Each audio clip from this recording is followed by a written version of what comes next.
we work with Thunder Mist Health Center in Woonsocket, and they actually empower doctors to give prescriptions for fruits and vegetables redeemable at the farmers markets. And we hold a farmers market in their parking lot so that it's accessible for the people who come there, the staff.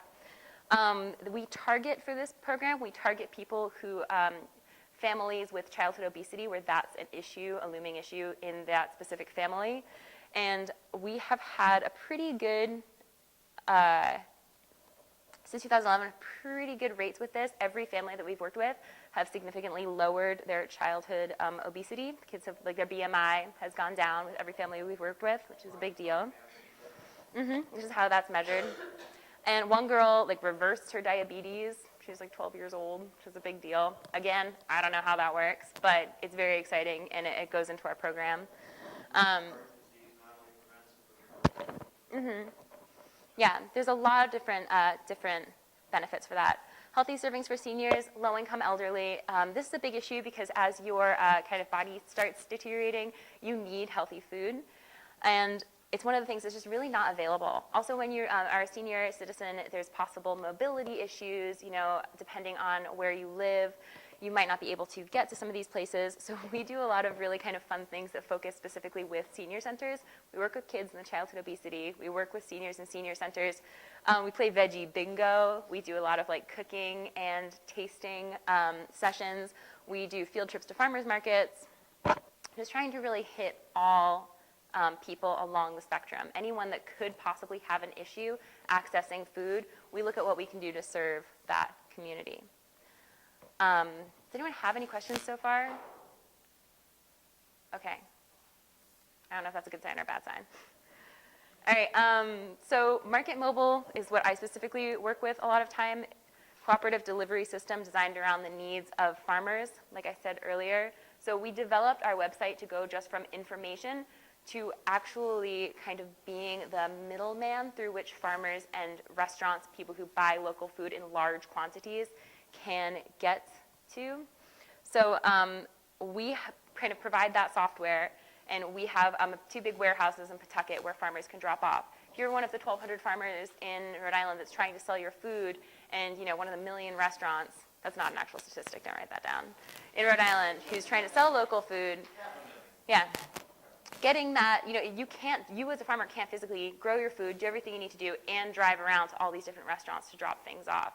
You as a restaurant can't serve people, do everything you need to do, and drive around to all these farms to pick up eggs here, carrots there, more carrots there. I'm all about carrots today. So Market Mobile provides that kind of in-between.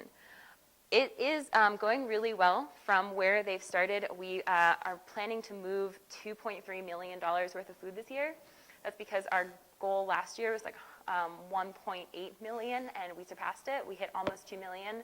So it's going really well. People are, yes. Sorry, I didn't mean to interrupt.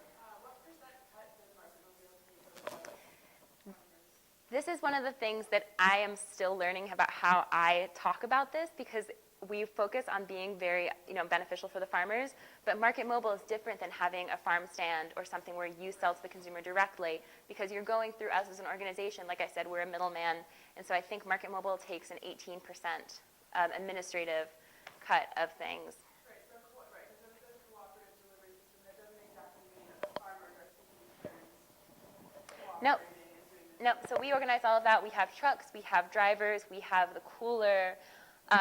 It is a lot of fun to go in at like 6 o'clock in the morning and like pack up all the trucks and like see all the food that's come in, and you know, just like deliver it to people. I sometimes, because I live in Providence, will go to like a restaurant later that day and like just high-five them and see how everything's going and they got everything okay.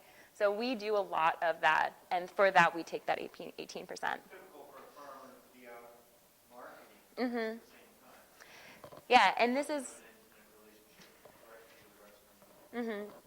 and this is why I say that as a nonprofit, that's really kind of a misleading term, because, you know, in order to function as a business that can provide all these things to farmers, you know, Farm Fresh has to make a profit to cover administrative costs, et cetera, et cetera.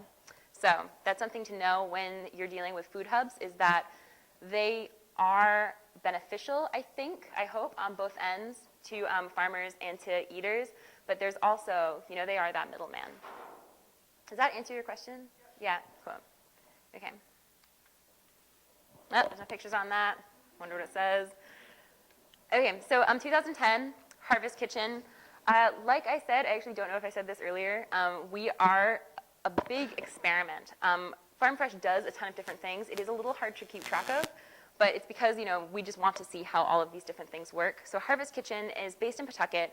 It's a 15-week internship, 15-week training program, and then we place students in an internship. And it's a culinary and job skills training program. So we work with kids who are coming out of the youth who are coming out of the juvenile justice system in kind of the Providence area. So for whatever reason, they were in that system. They're coming out of it. Some of them go back to school. Some of them don't. We offer this training skills program, an internship, to try and just give people an option. When you have something on your record, and if you don't, you're lucky, it can really hinder your options. And this is something that can kind of vouch for students and youth who are in this position where they have the skills. It's just at a little benefit. A lot of the farmers, value-added production. For instance, Shartner Farms develops, they have a lot of tomatoes and carrots left over at the end of a season. They just produce a lot more than they can really move. So they donate those things to Harvest Kitchen. Harvest Kitchen, in turn, makes tomato sauce, canned tomatoes, and carrot cake that go back to Shartner Farms, and then Shartner will sell those at a higher price because it's a finished product. One of the Farm Fresh staff that work in Harvest Kitchen is Envirothon. Yeah, Ryan, he really wanted to come down today. He couldn't.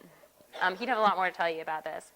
So we, Harvest Kitchen sells at farmers markets, small grocers, farm stands. We go on a ton of different field trips to go see meat production facilities, to go see dairies, to go see farms, just to really see how food plays into the system. A lot of the youth we work with don't have a background eating healthy food or a background, cooking in this environment, which always kind of blew my mind because I was ignorant to it. But, you buy broccoli, and how do you cook the broccoli? Like, you need to have a pan, you need to have a working heat source, and you need to have, the gas going into your stove, if that's how your stove works. You need to have access to clean water, and you need to have the time, and then you need to have everything to serve it on and something to go with it because it's not super calorie dense. So it's a lot of different things that kind of add up to just a big blank spot in kind of what Farm Fresh really kind of tries to fill as far as the skills that you need to then take this, learn how to do lots of different cooking in lots of different ways, and then move on with it as a job. So social justice in the food system, taking a stab at that. A lot of these kids stay in internships, stay in food service. Some of them don't, but we have a pretty good rate of people who stay in it. We've got a Harvest Kitchen youth working at Cable Car right now in Providence, which is nice because that's just a really fun place. It's just nice to see people out there in the community who started with Harvest Kitchen. So right now they make sauces, applesauce, soup, apple chips. They're working on lots of different things. Okay, veggie box, yet another thing. If you're taking notes, keep taking notes, because not a lot of what I'm saying is on here, but it's a lot. So veggie box is a subscription for local food. Comes from Rhode Island farms, Massachusetts farms. It's not always organic. It is always local. And it's delivered weekly to businesses. When I say businesses, I mean daycare centers, I mean schools, I mean hospitals, YMCAs, libraries, anywhere with a kind of a place where lots of people go, we deliver these boxes to. And we weekly order huge volumes of food and then meet them out into kind of manageable quantities to put in the boxes. So a sample box might have carrots, kale, applesauce, granola, wheat berries. I'm trying to think of what was actually in the last box. Parsnips, potatoes, and Swiss chard. So for $25, families can order this and kind of run with it. We also provide newsletters that tell people how to cook the food, what it is, what the calorie content is, where it comes from, and all of that. Does this sound like anything else you guys have talked about? Does this seem similar to any other farm systems to getting food out to people? Yeah, exactly. So this is kind of our version of a CSA. We source from lots of different farms. People do pay up front, but they pay up front for a month, which if you get the bi-weekly box, I think is the cheapest option. It's $50 a month as opposed to, some CSAs can cost up to $800 for the season. CSA, community supported agriculture. Yeah, I'm sorry if I didn't make that clear. So for our version of a CSA, we deliver mainly to urban centers, different urban areas, where people don't have access to drive out to farms. When you live in an urban area, it just blows my mind all the time going from, you go, Providence, Rhode Island's so small. You're in Providence, and it's your world, and then you leave, and 15 minutes away, there's a farm, and so many people don't know that. I was clearly really lucky to grow up on Jamestown, where you guys drove over the bridge today. It's beautiful, and it always, surprised me when I would meet people from Rhode Island who'd never been to the beach or, like, in the water. But if you don't have that point of access, it's not an option. So we try and introduce people to this by, if you can't make it to the farmers markets because they're not on your schedule, you work during those times. If you can't make it outside of the city to participate in a CSA, if you don't know where those farms are and how to access them, veggie boxes are a really good alternative to that. Right now, we deliver about 260 veggie boxes. It's called Deep Winter. We're starting into spring. In the summer, it'll be about 2,000. So if anyone's interested in coming in early mornings and volunteering on the veggie box line, it's a lot of fun. It is a lot of fun. It's a lot of work. It's a lot of fun. All right, any questions on veggie box? Okay. Well, here we go. Just going to go past that one. So Farm to School, 2012. Farm to School is probably the program I know least about, so I'm going to try and talk about it a little bit. I encourage you guys to look into it on your own. So it was started by Kids First RI, which means it existed outside of Farm Fresh before we adopted it.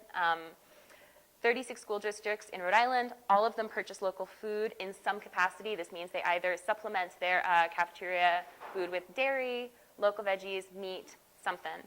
I think that we are the only state that can say this, that all of our districts have some sort of local food. I think that's also because we're the smallest, but go us. Yeah, so we're continuing to figure out what this program really looks like. This is also a part of the Farm to Hospital, Farm to Seniors. They're all kind of linked together. Okay, so now we'll look at this guy again. So we've got the public markets. Explained a little bit about that. The culinary production incubator and classroom. What part of Farm Fresh would that be? Harvest Kitchen, yes. Market Mobile, wholesale. And then at the core of this are the farmers and eaters. It's a lot of different stuff, but hopefully by kind of starting a lot of these programs or adopting them and pushing them through, because we have the capacity to at this point, we'll see what works and what doesn't, and things will be adopted more. Okay, any questions about any of this? I know it's a lot. Do you get funding from the federal government at all? Yep. So any nonprofit, a really huge part is filling out grants. We have a couple people on staff where that's like their full-time job. And it's really exciting when you get that check in the mail for $75,000, but it means that a lot of work has gone into that before leading up to that. We do receive some federal. Excuse me? Yeah. Salaries are really high in this profession. Yeah. Nonprofits don't pay well. If I It's had fine. like a farm in Johnston, Rhode Island somewhere, I can go to Farm Fresh and make arrangements to work and help sell my produce to Farm Fresh. Yeah, definitely. You can give me a call. That would be a good thing to do to market my produce if I had a farm in Johnston somewhere. Mm-hmm. Maybe. Mm-hmm. Very good, thank you, Pia. Yeah, I hope that answered some questions.